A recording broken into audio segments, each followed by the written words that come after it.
Hello and welcome to another edition of this series whose name is always up in the air. I'm your host, John, and today I'm joined by an absolute legend, MissLadyJay. Welcome to the show. Hello, everyone. Hello. Excellent. Well, I'm so glad you're here. During our interview conversation, what would you like me to call you? You can call me Jess or Jay. Most people call me Jess. They Yeah, know my name. perfect. Well, Jess it will be then. You can call me John. Plain Talk John didn't hint at that. And welcome to the show. I've been very excited to talk to you. So for the Thank you for having me. Of course, my pleasure, my pleasure.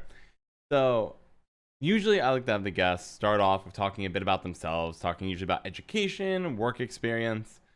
So you can pick a point and we can go from there. Okay, so I have my first year certificate in game design and game graphics and animation and all that.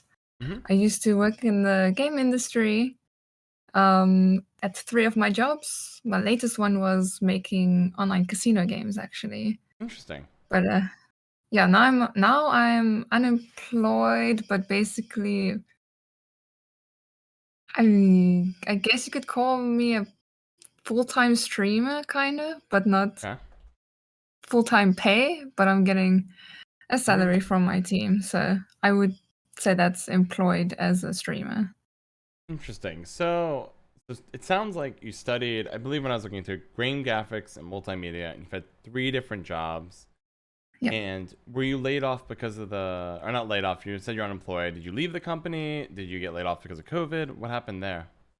So I got actually laid off in 2018 October because the company was, so we call it retrenchment. Mm-hmm. It's when the company is, losing money and they need to get rid of staff to Hmm. Keep going. so they yeah, yeah. So I Yeah. didn't like the job anyway, so I was kinda happy that I left, but also kinda sad that I'm not making money anymore, so but then Right. also it helped me stream way more than my Mm-hmm. usual, like, 1 hour of streams a day or something like that. Interesting. So you left, so the job let you go because of doing retrenchment. However, you sound like it was a Mhm. bad working environment overall, anyways. And Yes, that very bad. interesting. And did you just begin streaming full time from there? 2018? Yeah, I was, streaming actually so I was working there for 2 years, and halfway in my career, I Mm-hmm. started streaming, but, on the side because I thought it was fun. That's when I think it was during beta when it came out on console, actually, Interesting. like, just Mm-hmm. 2 or 3 months after it started on console, then I started because I saw how fun all these other streamers were having streaming Gwent. I was like, "Oh, maybe I could try." Mm-hmm. And, I streamed from my console, actually. Nice. You know what? You're not the first streamer I've heard who got into Gwent via that. Though, did Mhm. the moment where the game canceled the console version of it, did that cause you any problems, or were you already on PC at that point? So I was a bit worried because there was that 1 month gap that console didn't have, the homecoming. It was still stuck in beta, and I was Hmm. like, "Ah, okay," but I'm in a team, and I was, like, complaining that, "Oh, I can't really compete for them if everything's moving over to homecoming and PC, and I don't have a PC or a laptop, Hmm. whatever." So then eventually one of my sponsors back then gave me a laptop to start playing on and stream from. Nice. Okay. And then had a team by then, and you kept going with Gwent. Okay. Yes, yes. Let me ask a few questions. You don't mind me backing up a bit. I had a couple more questions about the work experience in game design because I feel that game design is that dream job everybody has or wants. And my impression has always been it's not that, where passion industries usually have terrible working conditions because everybody wants to be there. What was your Yeah. experience like in game design? Very, very stressful, I can tell you that. They Hmm. don't lie when they speak about the crunch time hours and all the stress and overtime you're gonna do in the gaming Hmm. industry because they need deadlines to be fulfilled. But then, like, I'm sure it's not with all game companies, but from what I've heard and what I've experienced, Mm-hmm. is that the higher ups don't really care for how you feel sometimes, and they just want to push you to the limit and say, okay, you can do this, Mm-hmm. while not thinking about the health of their employees and stuff. Because I was getting sick every month with Mm. 60+ hour work weeks with no extra pay and so much stress and all of that. So it was crazy. That's awful. So it's huge grind, no additional pay for that grind and that crunch, especially near the end when the game's or trying to hit an objective or the game's supposed to come out. And it seems like there's almost a willingness from management just to burn through people, just saying, "Oh, we can bring in somebody new. If we burn through someone, let's just keep going." Yes. Do you think you would Yes. return? Would you return to that industry? Because you mentioned right now you're unemployed, but you're full time streaming. It's not full time income though. Would you ever return? So yes, I would. I do want to further my studies in game Mm-hmm. design and stuff, because I have been out of the work for 3 years now, almost 3 years, and I feel like I've kind of lost that knowledge for not practicing all the stuff I was supposed to do. So I Mm-hmm. feel like I didn't learn as much as I could because it was all cramped into 1 year. It was only a 1 year course, Mm-hmm. and normally they're like 3 or 4 years. So I would like to continue that and then get back into a nice game company Mm-hmm. because I do like animation and 3D design. But my last job was programming, which I do not enjoy. I Ah, just did it, and they believed in me that I could program. I'd never had any coding experience at all, and they like still that's not good. allowed That's me. not. That's not a They good trained me pairing. for Mm-hmm. yeah, they trained me for a month, and they were like, "Let's see how she does."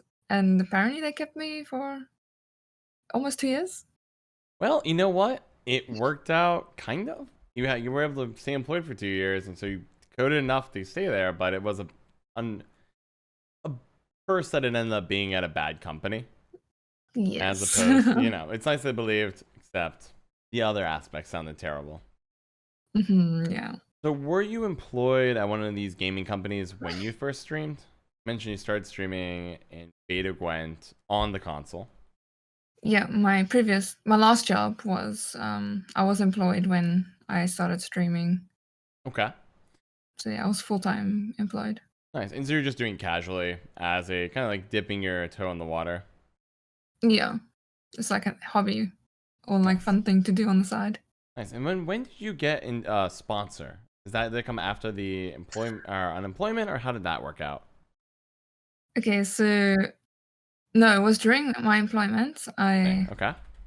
I started streaming, but I was playing Gwent for a while. Then I was like coming up to some teams in Gwent, actually asking them if I could join. I think it was, what was it called? Top Deck or Gentleman back in the day. And I Gwendolyn sounds think I familiar. tried TLG, but there was some other team I think I tried, but they all like didn't respond to me. Oh. So I tried like a local like team in South Africa, a Hmm. multi-organized, is it multi-gaming organization? That's what it's called. Okay. And I had connections with them before when I played Call of Duty before Gwent. Mm-hmm. So I knew Okay. the people that worked there and stuff. And then they had seen I was doing pretty well in Gwent and my streaming, especially in Gwent because I was in Pro Ladder in like the top 25 of players all the time and making qualifiers and stuff. And Mm-hmm. they saw it as a pretty good thing for a South African to be so high up on ladder in the gaming industry. I mean, Mm-hmm. on the gaming scene, esports scene actually. Mm-hmm. And they saw that my numbers were increasing quite a bit on my stream, so they were like, "We kind of wanted to ask you the same thing if you wanted to Mm-hmm. join us." So I was Nice. like, "Okay." That works out. That works out. So you have some background in Call of Duty before this. I know you. Yes. I remember. It sounded like you were very competitive at that game at one point. Was that the first game just prior to Gwen? Was that the first game you got really competitive at? Yes, that was basically kind of my first online game actually, Thing. because I only Mm-hmm. really got internet in 2012, 2013, around about there. Okay. I mean, I had internet, but it was only enough for homework for school. Yeah, not And gaming then, capable. and then my dad decided, okay, let's get uncapped internet. And I was like, yes. And I started playing Call of Duty because my brother had the game, and I was like, let's see what this is like. And I played with my neighbors and stuff. And then I started to get to know people online, and they were like, "Oh, do you want to join our team and stuff?" I was like, "Okay, cool." And I saw that there were competitions and stuff. So I Mhm. have been around that scene for 3 or 4 years, and I think my best placement was actually second at a LAN. Nice. Yeah. Solid. And so that's your first experience. Did you get sponsored during that time? No, No. I was So, solo there. no worries. So that was your first experience with this competitive scene, and then Gwent was the first game you picked up and had a sponsor. Mhm, What's it mhm. like working with a sponsor? Well, it depends on the sponsor. I Yeah. think because I have been in 2 teams for Gwent. The first one was the one that gave me my first laptop for Gwent. Mm-hmm. They were alright, but they weren't really what's it? Communicative or I Communicative? can't say the You're word good. You're good. with the word, Mm-hmm. with their players. Like, I would say, okay, to my manager, like, "Okay, I need this for my streaming. I need this for my streaming." And if it's in their budget, they're like, "Okay, we can maybe send you something like a mouse or something," but Mm-hmm. not if it's like a microphone or new screen or something. Mm-hmm. It's just whatever I actually need for streaming. Like, I don't need an extra screen for them Yeah. apparently for Okay. streaming, but it is a nice thing to have a second screen. Mm-hmm. But I'm now with another team, and we have 3 sponsors, I believe, and another one coming up actually.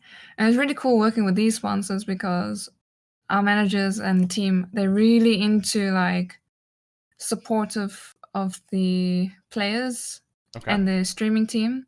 And then also we gotta show our sponsors how well we're doing and stuff. So sometimes they would fly us off to Johannesburg, and then we have to make an ad for one of our sponsors. I don't know if I can say my sponsors on your stream if you're sponsored. You're And welcome. No, I'm not sponsored. Go and plug your sponsors. It's all good. it's Alienware, Dell, and Intel. We have to Okay. sometimes do some ads for them Mm-hmm. and show off their tech on social media and all that. So it's pretty cool. Yeah, those are solid sponsors. I think people will recognize those little known companies. Hmm. Nice. And Maybe small companies. very nice. And this is Bravado Gaming, is that right? Yes, that's my Nice. team.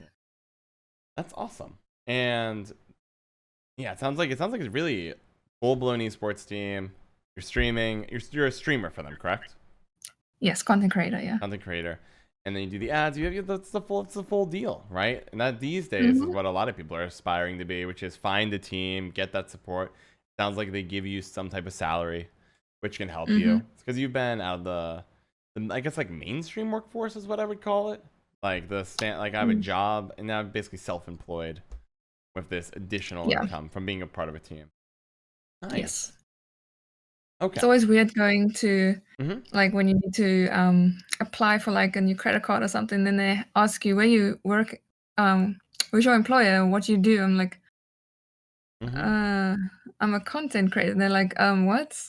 What is that? And they don't know what content creator is. And I'm like, oh, okay, Okay. No, YouTuber. Oh, that's all they know. yeah, tell me more about that because you seem to really care about terms in the space in terms of being called like an esport athlete is something that seemed to resonate with you or being considered Yeah. an athlete versus just being like a gamer. That distinction matter? Um. Well, I would classify myself as a gamer and content creator. Mm-hmm. Um. I would say that content creator, you can be a gamer, but you also don't have to be a gamer because you can do content for other things such That's as fair. Mm-hmm. showing off products and or cooking or whatever you want to do, Okay. art. But then gamer is obviously full on gaming side. So I would say Mm-hmm. I'm both.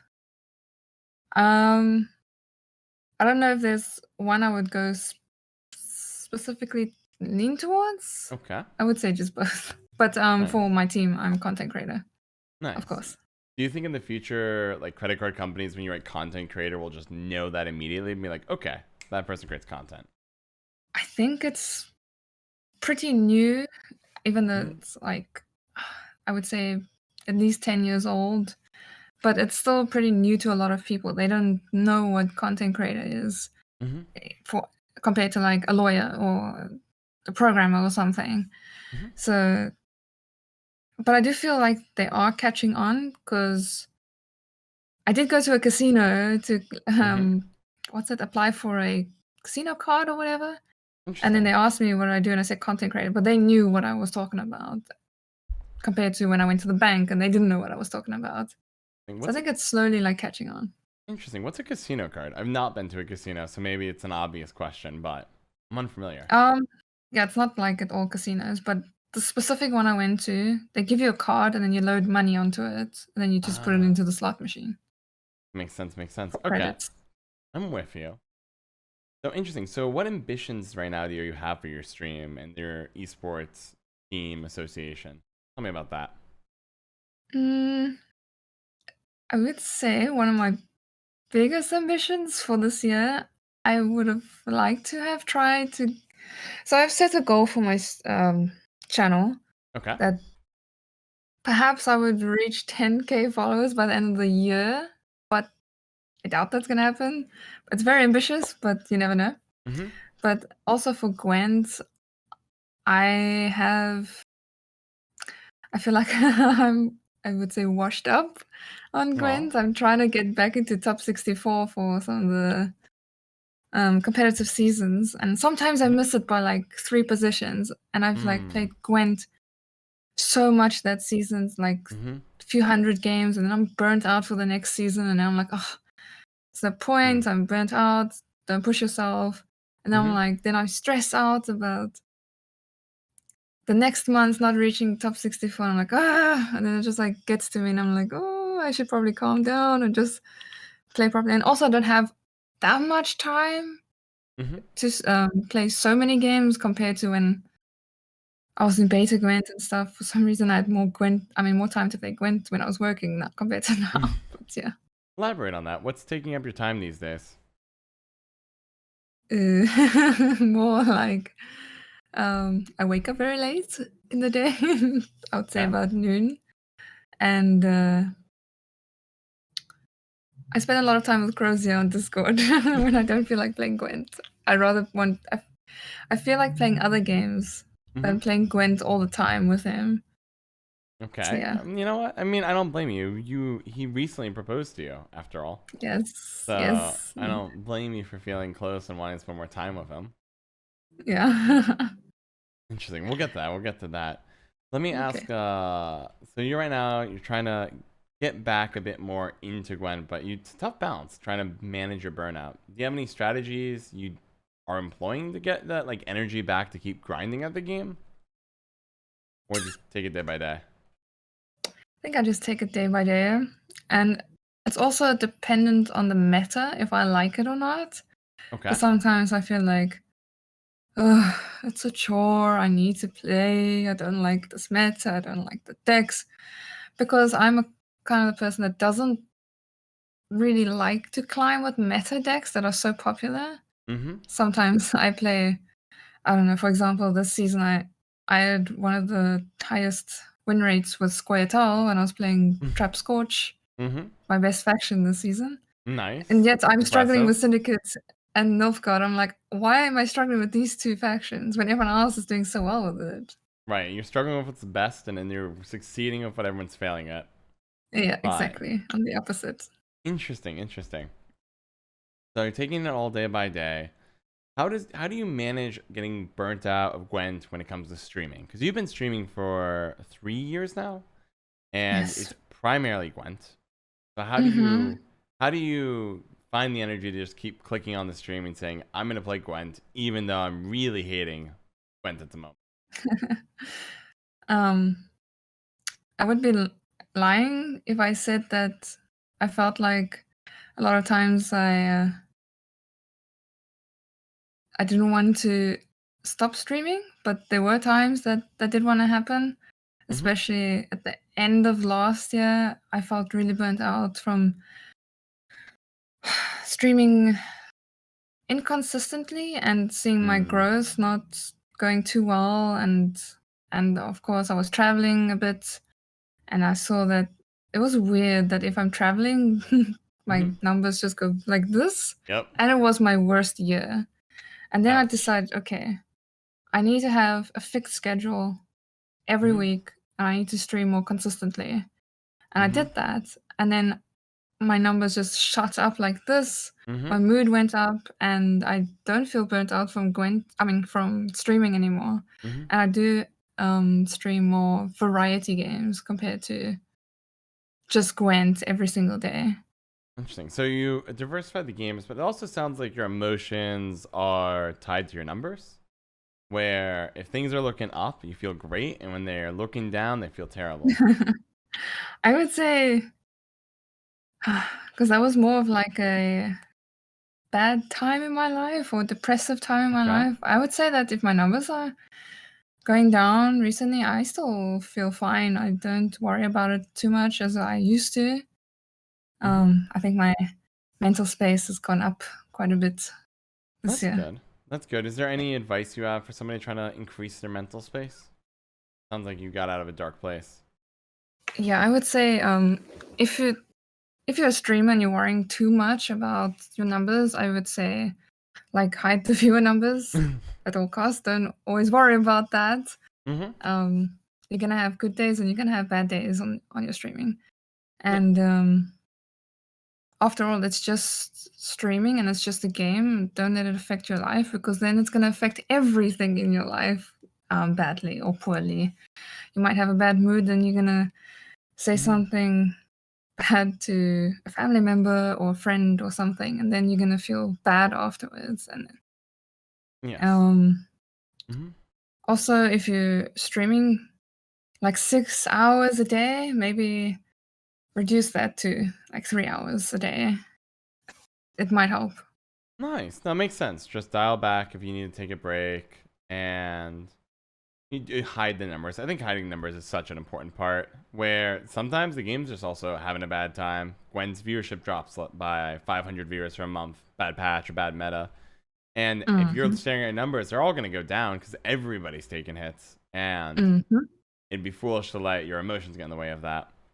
Because then if you bring your bad emotions on stream, chat's going to see that, and then people are going to leave your stream if they see you in a bad mood and down all the time.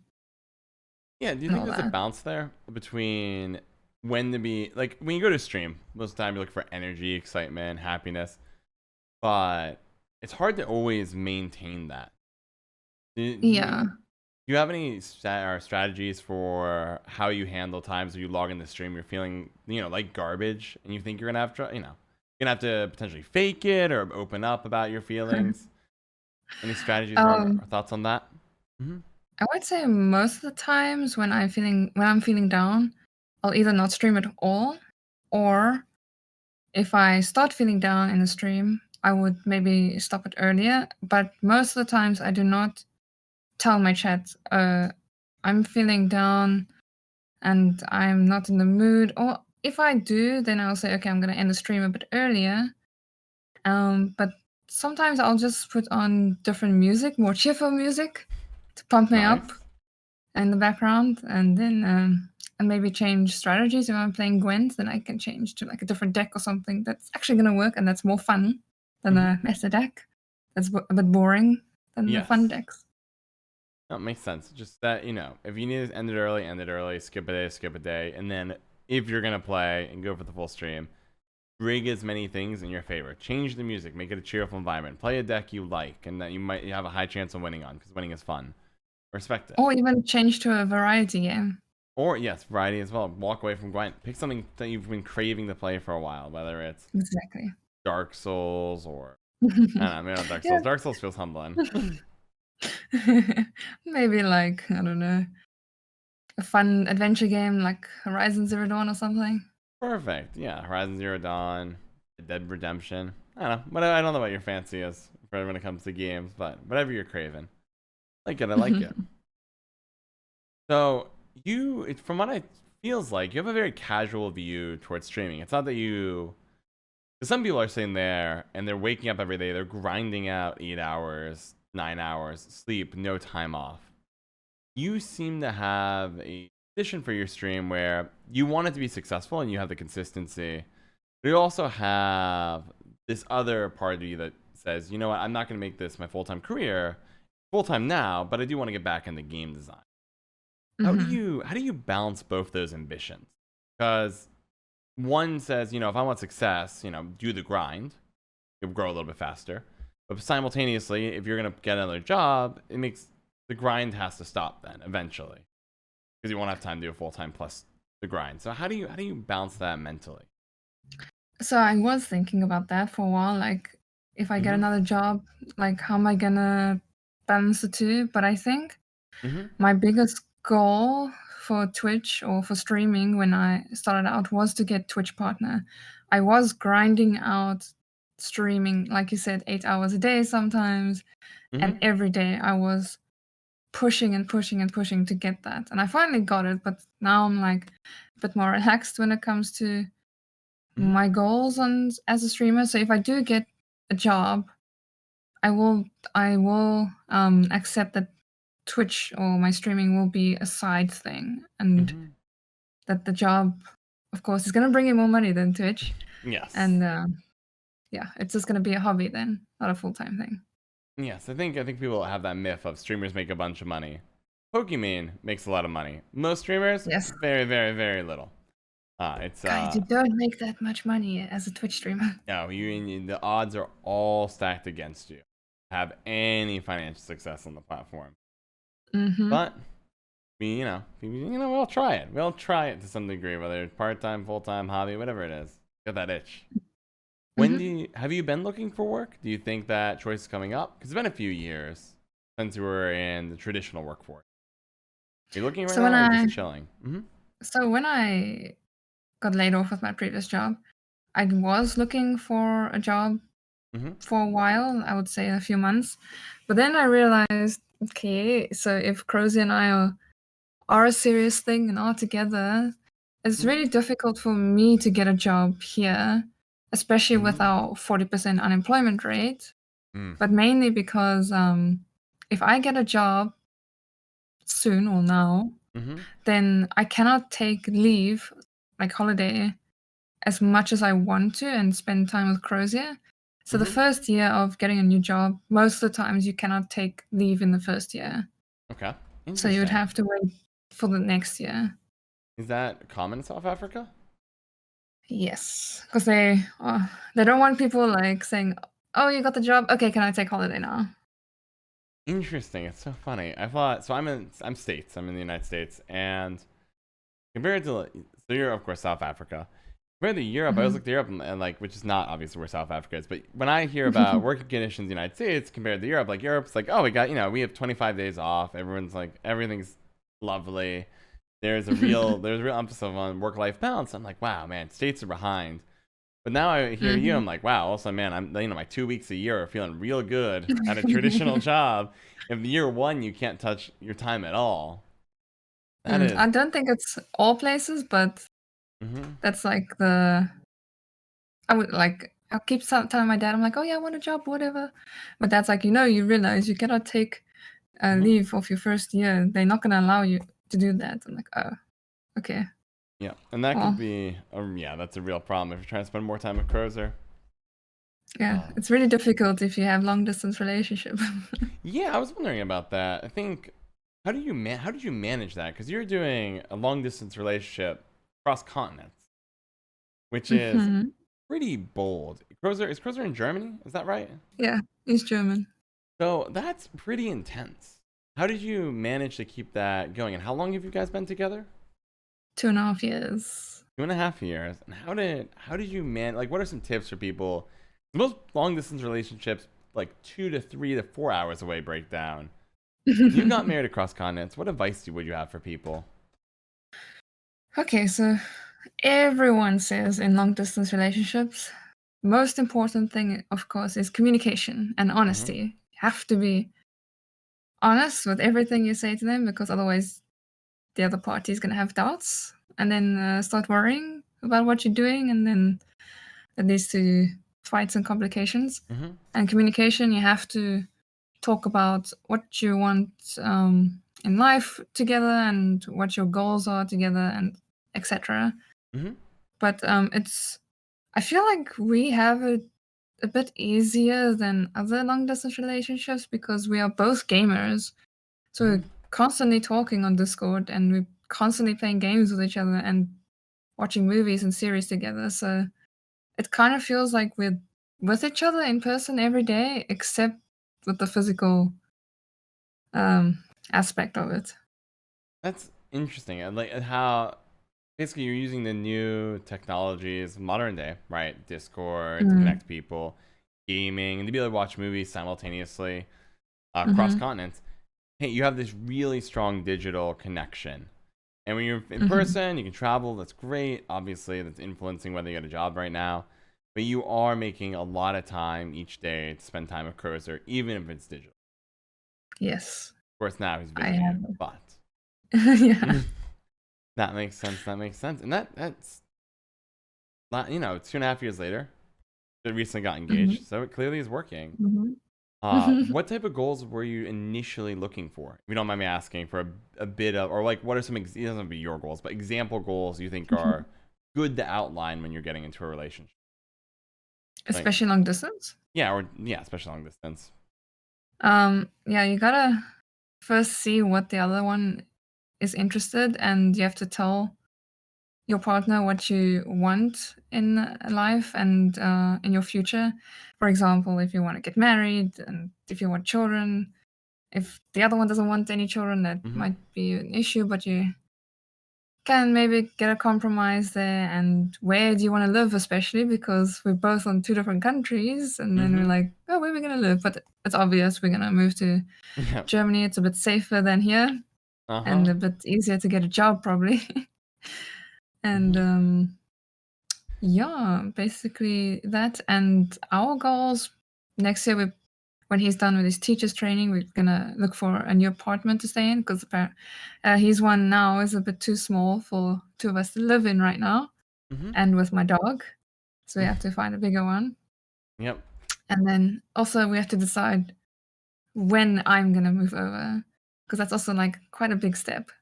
Yes, that's a huge jump. I mean, engagement is massive, but then to also hop a continent and potentially look for a job in Germany as opposed to South Africa. Though South Africa has a lot of unemployment, 40%. Mm-hmm.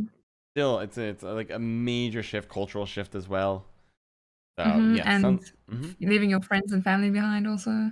Yeah, leaving friends and family behind. You have a lot of major stuff in advance, and it's good that you talked about a lot of this at the beginning. It makes sense. Hey, if Mm-hmm. we're gonna have a relationship, there's gonna be a lot of big things to talk about. Some I think are more universal, marriage, kids, but also ones that are very unique to you. Who's moving where, what country you're living in, and then making the choice when, with the implications of leaving your friends and family, it's big. And Mm-hmm. makes sense that talking about that early on avoids a pitfall later on where, oh, we don't see eye Exactly. to eye. Mm-hmm. Yeah. So, and see what I got. Also, quick question. Do you have a fear of flying? I feel like, I have a huge fear of flying, well, how yes. did you manage that both for the esports Oh god. teams and you've been to conventions and you've traveled a fair bit. How have you managed that as part of it? I remember reading about that. I'm like, oh man, I could see that being extra hard on something that's already extremely hard. Yeah, because I have anxiety that my doctors have told me I have. So the fear of flying, oh my gosh.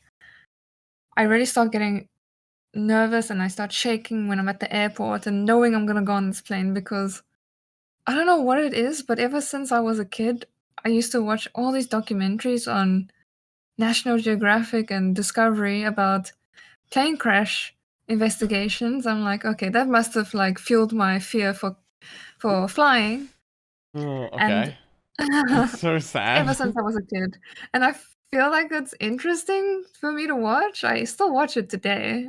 It's more about I'm interested in the investigations and how planes have come to today as the most safe Way to public travel? Yeah. transport. Uh-huh. Yeah, so that's interesting. But I still subconsciously get so scared when I'm on a plane. And like especially the takeoff, I hate that. Landing is like a relief, Uh-huh. but then when I'm in the air, I don't like that feeling of like you're hovering in the air and then any sudden bump or movement on the plane, my heart just races up like this and adrenaline starts pumping and I start freaking out. That's awful. That's so sad that you have that fear. I also think I it's mm-hmm. I just take calming medication, like Mm-hmm. herbal stuff. That's Interesting. all fine to take on a plane. I'm just taking a bunch of calming medication. And you fly a fair bit from what I can tell. You've traveled whether for sponsorships, whether it's you probably Cruiser, can TwitchCon. I imagine Mhm. you. I don't think TwitchCon was in South Africa when you went. I'm pretty sure it was still in Nope. California. So Well, the European one I went to I in was the Germany. European TwitchCon. Interesting. Yes. Have you been to a lot of conventions? I have. I've been to a lot of local ones. The TwitchCon was my first international one in 2019. We have a local one called Rage Expo, which is the biggest one on the African continent. I've been Mm-hmm. there 2 or 3 times, but that's because it's in Johannesburg and I don't wanna buy flight tickets and Mm-hmm. accommodation all the time, so Yeah. whenever I can, I go sometimes. And then there's been ones in Cape Town before, where I stay, Mm-hmm. and I've worked at one or two of them. I have all my, Oh, access awesome. Passes. stuff from the yeah, exactly. Like it. No, that sounds awesome. It sounds like you're a very active person, whether especially streaming community or sponsorships, Prozer. I mean, you seem like a very busy person. So it would seem. I don't feel like I'm busy. Interesting. How often do you think you're traveling? Like a couple times a year? So Hmm. before COVID, I would say we were seeing each other, like, every 2nd month, and now Wow. it's, like, every 7th or 8th month, depending on restrictions in the other one's country and stuff. Interesting. Are you going to see? So you're talking about Prozer here. Are you seeing? Are you flying out to Germany? Is he flying here each time? We take turns. It depends on what his holiday plans are with because he's a teacher, so it Mm-hmm. depends on his school holidays and, um, obviously his summer is our winter, so Mm-hmm. it makes sense for me to go there during his summer for a long time, Interesting. Okay. and, Cape. yeah, we The just warmth. yeah. It's smart. It's We smart. just decide Leveraging it. beforehand who's going where, and, like, if it's Christmas, we're like, "Okay, I've been to your place already, you can come to my place for Christmas." Mm-hmm. Same for Easter and stuff, but that hasn't happened yet because of COVID. Yeah, COVID threw a wrench and everything. Did that put extra strain on the relationship? Or how'd you guys I get through wouldn't that? Hmm? I wouldn't say it would strain our relationship, it just made us more frustrated with the restrictions Mm-hmm. and the stress of it. I don't think it affected our relationship at all. Nice. Just had to endure the extra time apart. But you had that digital aspect. COVID can't stop Mhm. playing video games over the computer. So Mhm. you could keep that part of it going and get through the pandemic until restrictions started getting lifted. Mhm. Mhm. It's excellent. And your next steps are just deciding the big questions of when do you want to move? And that's a big Yeah. one. Do you have any ideas on So that? we so we were discussing this the other day, and his teacher's training ends in July, roughly next Mm-hmm. year, or August or something like that. And then it would make sense if I come there after that. So Mm-hmm. anytime between his summer next year and the end of next year. Because it also depends on weather, because of taking my dog over. Because apparently you cannot fly with an animal on the plane if it's too cold or too hot in one of the countries because of Ah, temperature control. that makes sense. You don't want to go from a summer heat all the way to like the dead of winter. Exactly. Yeah. And so July would then be in that awkward moment of, oh yeah, that is the exact case. Yeah. So it might be between August, November, somewhere around there. That makes sense. Try to get the more hit fall and spring as you go from Yes. one to the other. Okay, Mhm. makes sense. I think what would it be? Spring the fall, spring the fall, spring the fall. All right, I'll be specific. But interesting. Bring your dog because I know dogs have been a really important part of your life all the way through. And you have a corgi named Siri. Is I that right? do. It's so funny. So I also grew up with a corgi. Yeah, my corgi's name was Moose. Oh my god, Yeah, corgis are adorable. they're so cute. Their little bottoms. And their small feet. Oh my gosh, they have like turkey like drumstick legs, and I don't know. Yes. Yeah, sorry. Okay. Let's look at. So cute. The only problem the corgi I grew up with was anytime I tried to put on my shoes, my corgi's bark was like knives going into your ears, and he would Oh no, act that's up my shoes. exactly the same. That's Yeah. exactly the same. Really? Oh my gosh, I had to sneak my shoes on as a kid. I was just like quietly getting my shoes, sneaking over stairs, going as slow as I can because I know here are the shoes. There's gonna be a corgi in my face who's very upset of these shoes. Ugh. The whole Exactly game. the same. No, so cool. It's so cool. And obviously I think series named after the Witcher series and the lore, Of course. all that fun jazz. Have you been a huge Witcher fan for a long time, or did Gwent get you into it? How did that work? So I actually started with Witcher 3. I still haven't played Witcher 1 and 2. I still have to do that. Interesting. Well, you're better than me. I haven't played Witcher 3 either. I started with Witcher 3 probably a year after it was released. I never heard of it before the time. I don't know why. Maybe I had seen it online or something, but I just never took note of it or something. I was busy with other games. So then I played it, and I was like, okay, this is actually a really good RPG. I really like this, and I really like the Gwent in the game, in Witcher 3. And I was like, and I was still saying back then in 2016, I'm like, I hope they make a standalone game. I really hope they make a standalone game. I would even pay to play it and stuff like that. And then, lo and behold, my brother tells me one day, oh, there's an open beta at the moment. Closed beta at the moment on PC. Obviously, I couldn't play that because I didn't have a PC.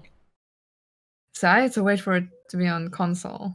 And then I was like, okay, let's play this. And then I thought I was just going to take it casually and just play casual games on ranked or whatever. Yep. And I thought getting epic cards in the kegs were like the best thing ever. Not legendaries, but epics. Like I even got King of Beggars one day and I was like, this is the best card ever. I'm putting it in all my decks, and it was actually a really bad card. That's all right. You gotta learn. But Yeah. you were also taking a casual approach at the beginning.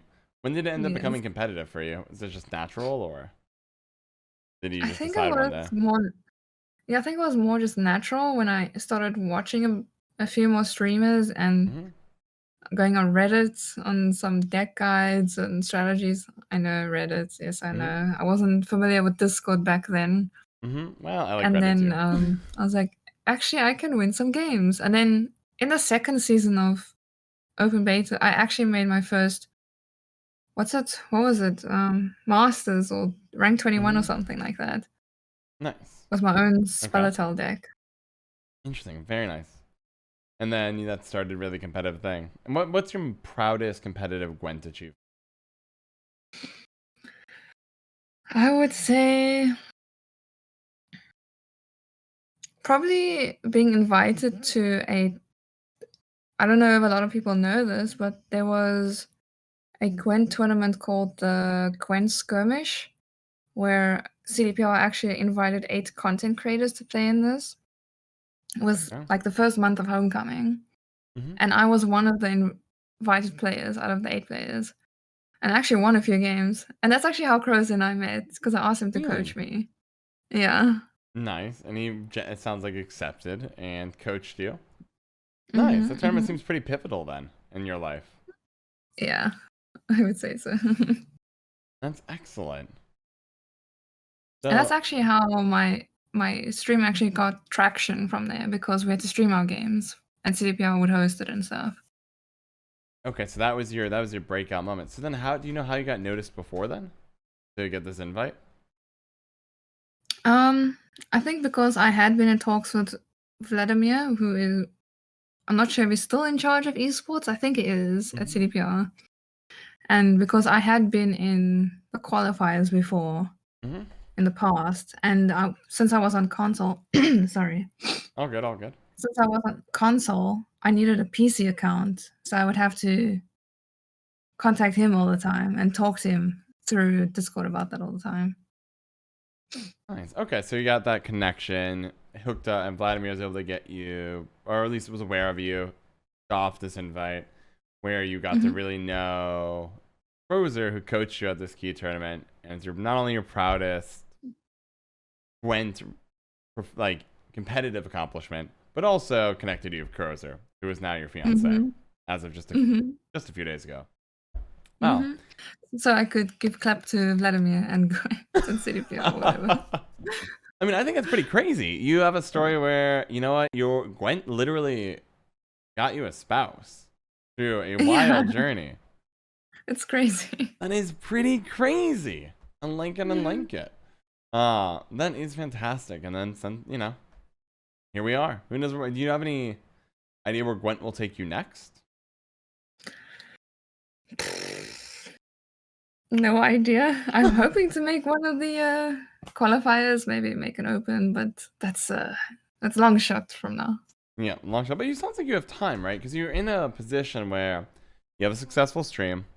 It doesn't sound like it's worth getting a job in South Africa if you're gonna move in another year. You can't take any time off in that year, and might as well spend some time, or at least every 2 months, visit Crozer or vice versa. Especially hopefully as COVID restrictions hopefully don't really come back. Hopefully they get lifted, but I know the Delta variant's running around. So you do kind of have a year to really go hard, maybe even a little bit longer if you're gonna fly with your dog. So September potentially could be around the time. Yeah. Do you think you would set that as a goal for this next year before you move in with Crozer? Yeah. I think I'm just gonna take Gwent as it comes, because I know that the competitive season, I think it ends end of next month. But since Crozer and I are seeing each other probably till end of next month, we're probably not going to get a lot of games in, so I have to scratch off this season of Gwent. Makes sense. The competitive side. But while I'm waiting to go over to Germany next year, I'm going to try my best to get into some of these tournaments and all that jazz. Nice. No, you got this. You can get back. I'm confident you can get back to top 64 and get a qualifier and take your shot at getting that open spot. Though I know top 64 is where things get super competitive, and most good, you know, like it's almost a bit of a lottery ticket sometimes on the matchups. Yeah. It's always been the yeah, what's it? Q roulette. Sometimes. Yeah, it is a bit of that. I always find it interesting how a lot of people know whether they're about to succeed or not if they just figure out who they're gonna play and what decks they brought. Like, no, life coach is packing all swarm counter stuff, and I might be considered the best player in the world, but packing only swarm counter, it's gonna be a shame. I'm out.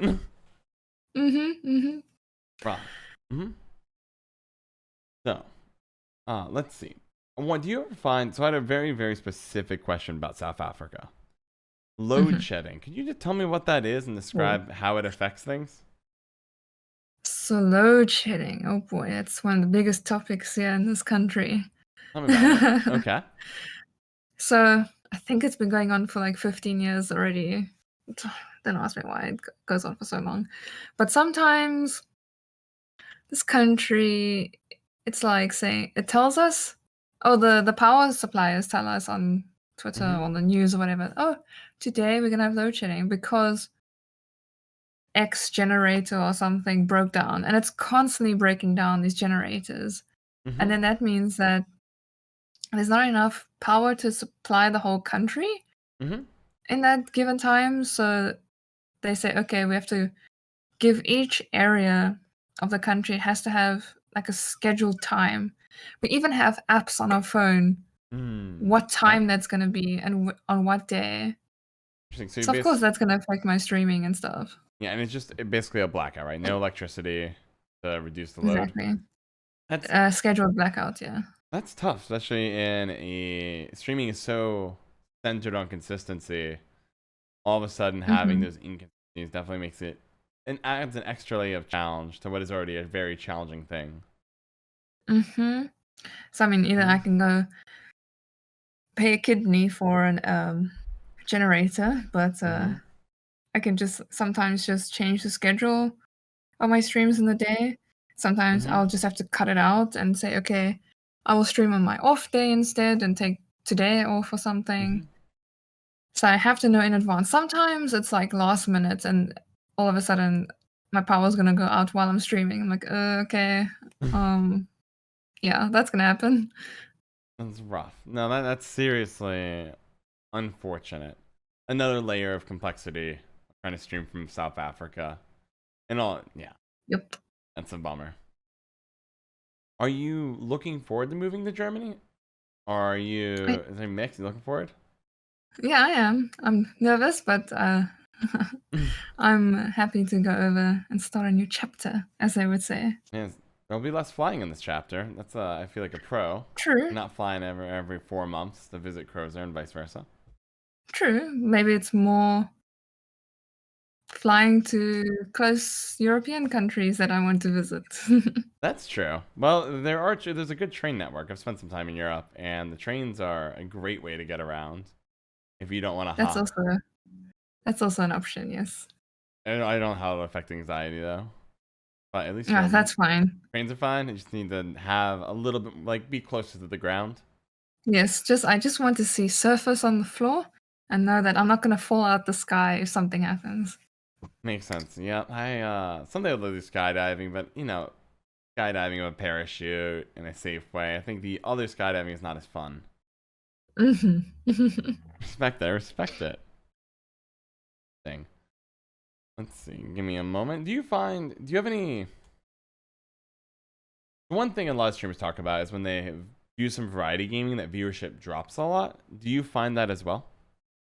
Yeah, I do find that quite often, especially when I started out with doing variety stuff, back in July last year.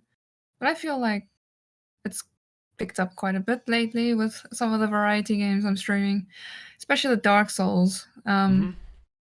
I know that there's a big Dark Souls community, so it does drop, but it doesn't drop as badly as it used to.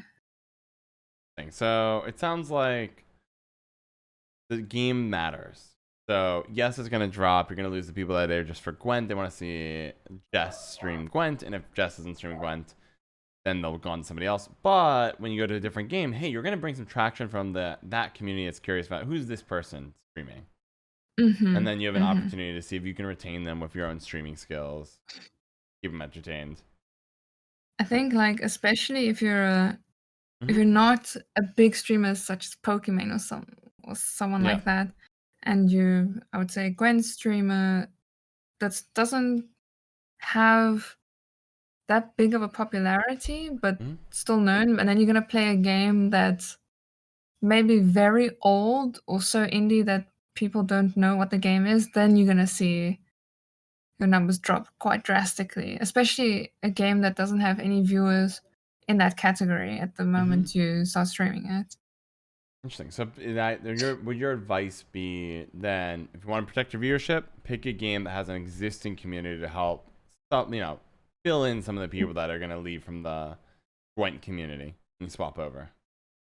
Yeah, I mean, if you're thinking of doing variety, but you don't want to lose that many viewers, I would say do a more popular game. I won't say like Fortnite or whatever, because there is a big streaming community in that. Then you might get lost at the bottom somewhere of the category. But something that's like, I don't know, The Witcher 3, that still has a big kind of community on Twitch. So that might not be as bad as what you think it might be. Find the games where not a lot of people are streaming that have niche communities ready to hop in. Excited to see a new streamer. Exactly. All right, I'm with you. That makes sense. So, do you have any other advice for people getting started with streams in general? Because over the course of just a couple of years, you built up a good following. You're a Twitch partner. You're on an organ. You're a content creator. You're making income from that content creation, both on the streaming side, and you have sponsors. Do you have any advice for someone getting started? Okay, so one of my biggest advice is do not go to another stream and say, you're going to stream now. I know Crozy and I do that with each other, but that's like a meme Mm-hmm. between each other. But don't go to some random stream and say, "Oh yeah, come check out my stream," and plug yourself in there, because that's not gonna help at all. I would No. say mainly network with a lot of other streamers. Especially if you're in Gwent, you can co-op with other streamers and help them with their games. They help you with your games, playing community events or whatever, Mm-hmm. and just get involved with the community so that people can see that you're an active person in the community, and Mm-hmm. then they can see, oh, this person actually streams. Oh, that's interesting. Let's go hop over to their stream and see what they're doing. No, that makes sense. That makes sense. And it is. I think people overestimate, or not even overestimate, but they're like lazy in their approach to getting known if you're going to somebody else's stream and you're just going in there to plug yourself or ask for a favor. If you want to ask, if you want to collab with somebody, just message them on Discord or on Twitch. I remember one time, well, this person's in the Gwen community. I don't know if they're still there though. I apologize. And, I'm not actually gonna apologize. This was out of line. They came into my stream like, oh, I see you got Gwent partner, which is not Twitch partner. It's just like Gwen's partner program. Hey, we should do a collab sometime. And I'm like, I'm publicly streaming, and I would want to review all of your content first.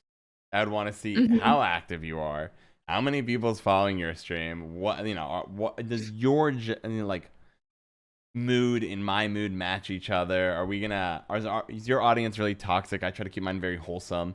That's not gonna work really well. I don't know anything, but putting me awkwardly on a public spot is not good. Yeah, don't do that to streamers. Don't do that to streamers. It's a bad experience. And if you're desperate enough to plug on somebody else's chat, like, oh, here's my channel, or if you are begging for a spot, trying to ask a favor from the streamer, give views to your stream, it's not blah.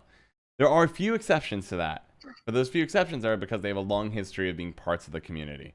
That they, when they're talking about stuff, it's not even they're plugging it. I'm like, oh, I recognize you from Reddit, YouTube. I'll plug your stuff for you if I think it's good. But nah, I think people are lazy with their approach in getting started. Not good. That's why so many people fail at streaming. And also, don't go like too hard on your streaming. Like, don't go in that and say, okay, I'm going to be the best streamer now within the next day. I gotta stream 10 hours a day, whatever. Just take it day by day, and don't have to stream 10 hours a day. I stream like 3 hours a day, and that's enough for me. I sometimes feel that's too much for me because too much talking for me. And then, yeah, that's basically it. Yeah, I know when I started streaming, I burnt myself out fast. I don't think I was taking a day off. I think I was doing 10 hours a day. And now I do, or something similar to that. It was absurd. I dialed it back. I take a day off now. I think I stream 7 hours. Maybe it wasn't 10. Maybe it was 9. Now I think I'm down to 7 hours, 6 days a week. So still 40 plus hours of streaming per week. And then on top of that, of course, the hidden grind. The grind that people, by the way, skip too often, in my opinion. And you might actually skip this grind, but YouTube is really important. I don't know. Do you have an active YouTube? You skip it?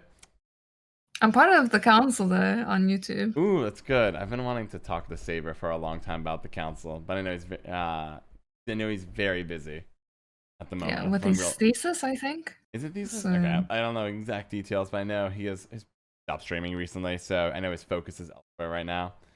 But I do want to learn more about the council from him and how he found it and all of that.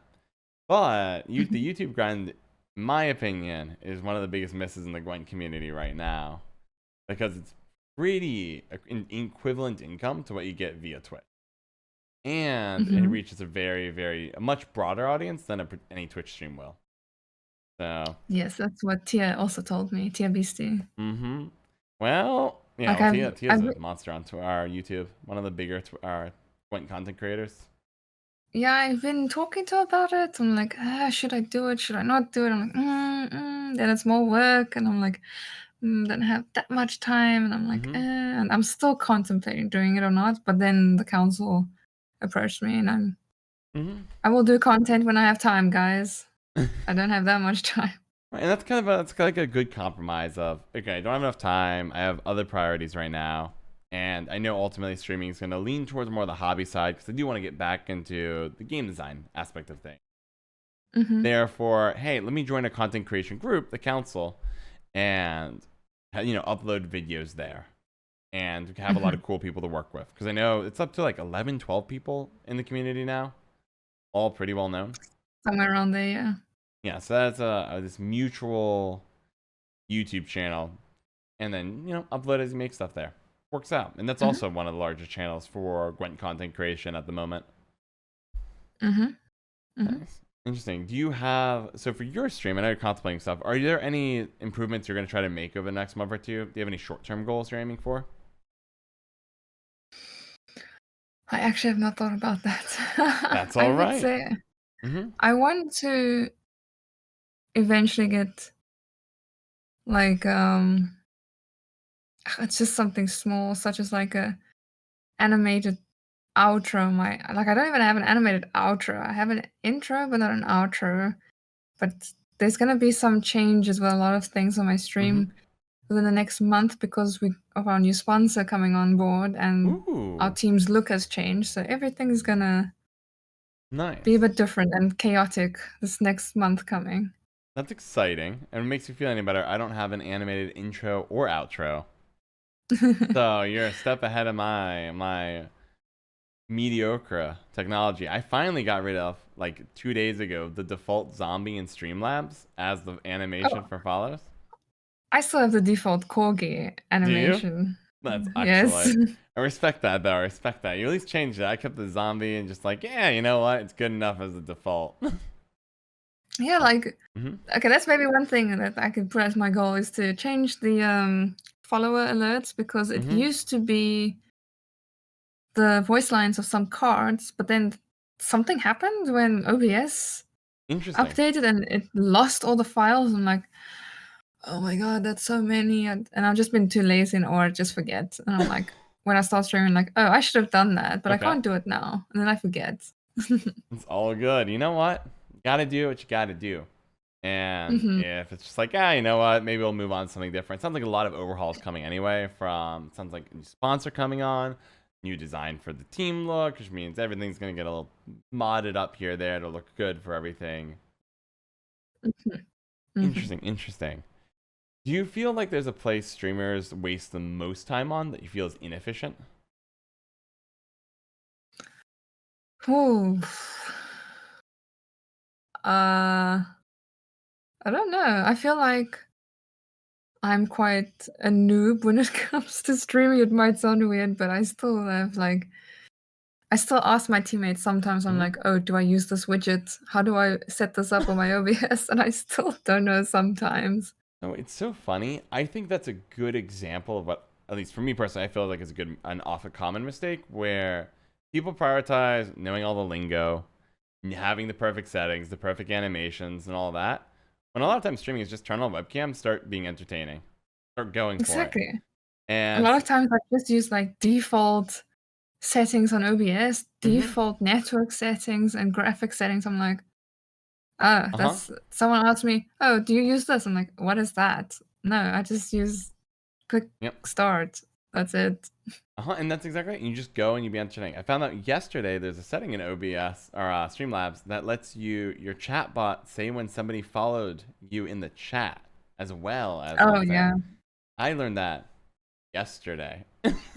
So I think people miss that, where streaming is not a game of looking perfect. It's a game of turn on a webcam, start being entertaining while playing the game, have people give something people to be invested in. They're not going to be invested in a pretty animation. We invest in you as a person. And depending on the game you're going to stream, you do not always need this fancy high-tech computer to stream. Not at all. Especially for Gwent, you don't need a high-tech PC to stream with. Yeah, I've noticed that games are getting a lot better about that. I was just playing, I think, League of Legends offline or like online, but not streaming it. But I was able to render a video in the background while doing that. And most games crash with that. But League of Legends was like, oh, lol, like most of your computer's taken up. No big deal. You're like a hamster wheel just running on like a Raspberry Pi, we can run this. And I was like, all right, hmm I dig it.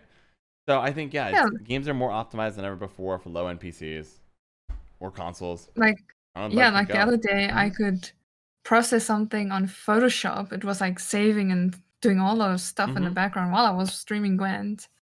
So That's awesome, right? Streamlabs is going, Gwen's going. It's like, oh yeah, Photoshop. Psh, we don't care. No big kids deal. play. Exactly. It's There is excellent. one thing I Mhm. recently found out is Oh, that tell me. I might learn so, something here. I Hmm. mean, this one might not affect you because South Africans don't have Twitch servers, so Okay. we need to connect to either European or American servers, and Hmm. that is like 200 ping Yep. away from us. So Another challenge. Hmm. we couldn't stream higher than 3K bitrate. Okay. And then I found out from a friend just recently, I would say like the beginning of this year, that there's Hmm. a website called Restream. Don't ask me how it Mm. works, but it just gives you a different Twitch URL link Yep. streaming thing, and you go there and it gives you a stream key. And then now I can stream in 6K bitrate. I'm like, oh my god, people can see my streams clearer, and I can stream in 1080p and 60 FPS. I'm like, oh, That's this is actually awesome. really nice. No, it's a good call out. There are services like Restream and others that have their own service, so you can just kind of sidestep a little bit. Or and then Mhm. Restream's just trying to, it's like $5 a month, $10 a month. It lets you also stream if you're not a YouTube or a Twitch partner or affiliate, simultaneously stream the Facebook gaming and YouTube as well. So you Mm. can dip your hand in every pond. But I did not know it Mhm. would solve the issue of South Africa's ping. That's really cool. Yeah, it's so much nicer. Don't have to worry about frame rate issues and all that. Awesome. I had to cap my stream at like 4,000 bit rate. And I had to pick the server because Streamlabs kept doing weird stuff. And that's just sometimes it's just like setting. Gotta tweak things until it Mm. works. And then you're like, I don't really understand everything. But you know what? Exactly. It's working and I'm not gonna touch it. Exactly. Streaming lifestyle. Uh, let's see. Do you? Mm-hmm. Oh, do you have something to say? No, No. no. Okay, perfect. So, what are some things you try to do to make sure your stream stays entertaining while you're going? I always have music in the background. If we're playing Gwent, Mm-hmm. if we're playing like a variety game, I don't mess with like music from YouTube or playlists or whatever, because of course in-game music is really nice in other games. The reason why I Mm-hmm. switched it off in Gwent is because I'm sure everyone has heard every faction's Yep. piece of music and would prefer some other music other than Gwent. Um, I also have my dog that sometimes barks and comes into my room, so I show chat my dog on Mm-hmm. cam. That's cute. I try to I make respect that. If some Corey's. joke, Mm-hmm. try to make some jokes and tell them funny stories, because I'm not a very analytical streamer when it comes to Gwent. I can't. Mm-hmm. I 'Cause can now relate. I've got ADHD and my attention span goes like, phew, when I'm playing, and I'm like, Okay, that's a yeah, I can't challenge. explain to all the cards and what I'm doing. Sometimes I just forget that I'm actually playing because I read chat quite often Mm-hmm. compared to like talking about what's happening in the game. So I just come up with stories, or chat tells me stories, and then I Mm-hmm. elaborate on that.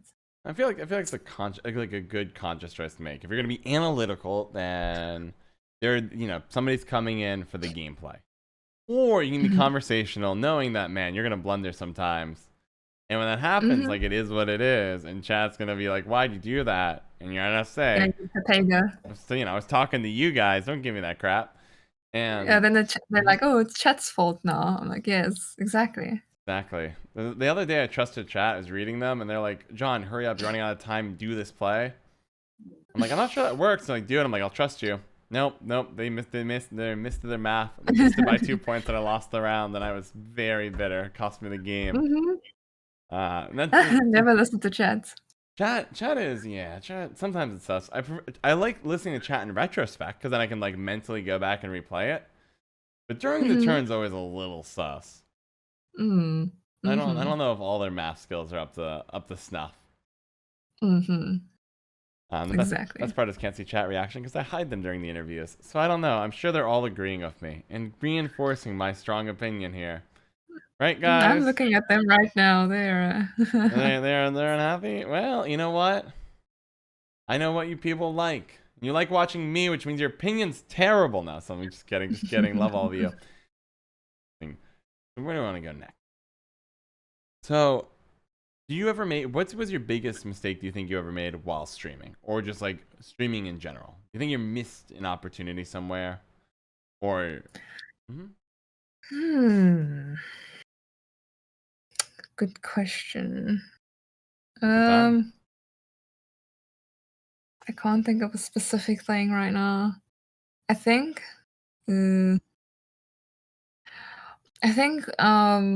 sometimes it's more like with Gwent at the same time with streaming. I used to stream my qualifier games and stuff on Twitch, but that made me so nervous, and my heart rate would just go up there, and I'm like, I'm gonna make misplays with that. But then my last couple of tournaments or qualifiers, I never streamed them. I kept saying, okay, chat, I'm not gonna stream them because it makes me too nervous and I might misplay and that. But I do miss that interaction with playing the qualifiers and tournament games with chat. Well, obviously not with chat because they can't tell me what I'm gonna play during a tournament. But for example, if you make a good play or if you win games and then they like cheering you on and stuff, I miss that kind of thing. And I think if I play more tournament games, I am gonna stream them more. Because I do Interesting. miss that. So it's kind of like a double-edged sword where you might get more nervous through streaming. And historically, it sounds like that was the case, so you took a break. But you miss that cheer, that backing from like a positive community. Then you might, as you get into qualifiers and start playing at that high level, yeah, you might as well get that fan support, get people watching your back. I like it. It's almost like a high when you did something right and then everyone's cheering you on. Yeah, or you get that play and everyone's like, "Ooh, how did I didn't even see that line?" Or sometimes like that looks really weird, and then Caster or someone will explain, "Here's the 3 cards that Jess is playing around right now, makes that play really good." Because she's nervous. She thinks this person has a heat wave in hand and a bloody baron in hand, so they're gonna get a little bit fancy here and give up some points to minimize boosting. Good. I like it. I like it. Take a look. Give me a moment. So I like to take notes as I'm typing, and I go all the way down. I go back. I'm like, oh, I can't see my bullet points. Want to make sure I'm not missing anything here. Do you have anyone you just look? Laughing at chat. Laughing at chat. Chat's wonderful. How you guys doing? Good. So tell me about. Wanna go that way? Do you have anybody you look up to when it comes to streaming? Streaming? I don't actually watch that many streamers. Interesting. Like the only people I watch, basically, because like I said, I don't have a lot of time, is Crozier when I'm not busy, or OFLD. When because he normally streams like in the morning. So when I get up from bed and I start my computer and I see if OFLD is online, then I just put him on the side, watch him on the side if he's if he's streaming. And maybe sometimes TRBC, but that's about it. And maybe sometimes Lionheart. Depends on if I'm doing anything or not. Right, But I don't watch that many streamers. No, it makes for some reason. sense. I mean, it's all good. You don't have to be. You can be a streamer and not watch streams. I am a little offended I'm not on that list, but you normally during my busy times when you start streaming. All good, all good. I see excuses coming in. No, I'm just kidding, obviously. So you have a couple streamers. Then what got you streaming in the first place if you weren't watching a lot of streamers? Oh, back then I was watching a lot more streamers during the beta time. As your free time dropped, you back then had more free time, got into streaming, and then after you left your job, I know you mentioned that time went down, busier of other things, and then one of the things I had to give was your time watching other people's streams. Is that right? I would say Crozier takes up a lot of my time. Yeah, it sounds like Crozer is a big time investment. But it sounds like, given that you're engaged with him, paid off. Mm. Like that. The one thing I know you like that I'm curious about is giveaways. Oh, giveaways. Have you ever won any? Because I noticed, because part of the research, look at Twitter some, you try a lot when it comes to giveaways on Twitter. So I was curious if you've ever won. I think, yeah, I have won a few things before, mainly games. I have won For Honor when that came out. Nice. It was actually on a Valentine's Day, and they gave me like the game, and it came with a shirt, and it came with a box of chocolates in a heart shape, and in a heart shaped box and everything. That's so cool. It was from an online company that they gave it to me. Mhm. It was almost like Amazon, but the South African store. Mm-hmm. And then I won a headset, an Astro headset, which I've actually given to Crozier. Nice. I won the latest Doom game. Wow. And I think I won Thronebreaker actually on Oifaldi's channel once. You're cleaning up. Those are not small wins. That's a lot of wins. And I won a voucher for Red Dead Redemption 2 when it came out. Dang, you cleaned up. That's hundreds of dollars of games and merch. And headset and gear. Wow, that's really impressive. No wonder you keep trying. You have this hot streak. Just raking it in. And yeah, I mean, it doesn't hurt if it's like a free entry and stuff, then might as well. Just worth trying. Can't hurt. I think I should probably adopt that mentality a few more. Whether it's in giveaways or just in life, most people don't try, so might as well. If you take a shot, your odds are probably better than you think. Which is very cool.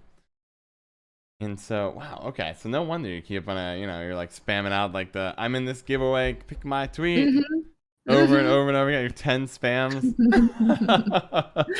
Sometimes it works, sometimes it does. I might have won more things, but I just can't remember what they were. You know what?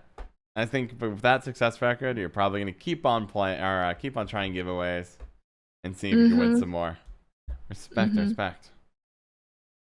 All right.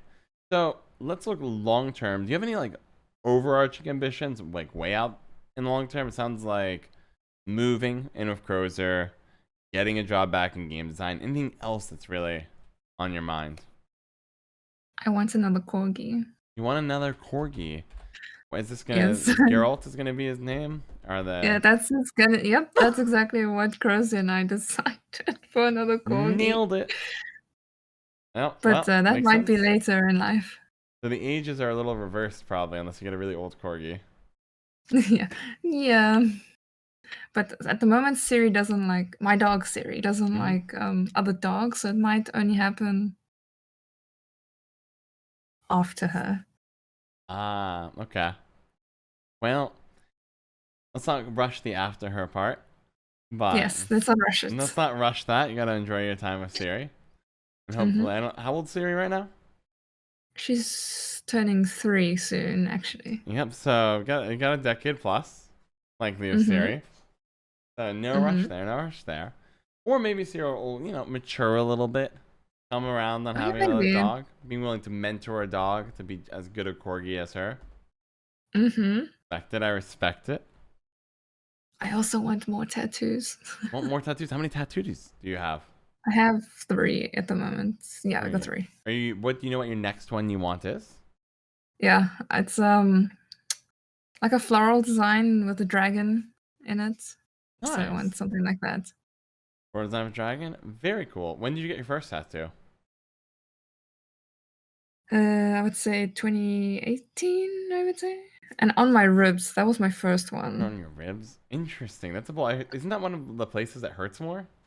Yes, that's probably the most sore I heard. Cool. Why'd you pick there? Where you want it? Because it's actually because okay, so the first one I wanted that one to be meaningful, which was a replica of my previous dog. I took ink on her paws and I put on paper before she passed away, and they replicated that on my ribs with her name. And I said I put it there because she's always been at my side, especially on my right side. So Oh, I put it that's there. so meaningful and adorable. Mm-hmm. Love that. That's thoughtful. Are your other tattoos as thoughtful, or some of them like just I want a cool design? Yeah, basically I just want a cool design. I dig it. I dig I it. mean, yeah, these ones are dragons over here from Game Game of of Thrones because Thrones. I really liked Game of Thrones. I bet you were really happy with the ending. Ah. Uh, Yeah, I was no. joking. Most people hated the ending. Yeah, I'm one of the people that didn't like Yeah, it. me too. And then So sad. the other one I got was actually recently, last year, Mm-hmm. October, is a game character named Ornstein from Dark Souls, if anyone knows that, Isn't on he the one side of of my the leg. really nasty ones, like the bosses you don't want to fight? Yes, he's one of the Like a on he's pair? what yeah, he's in a pair I with I have Smaug.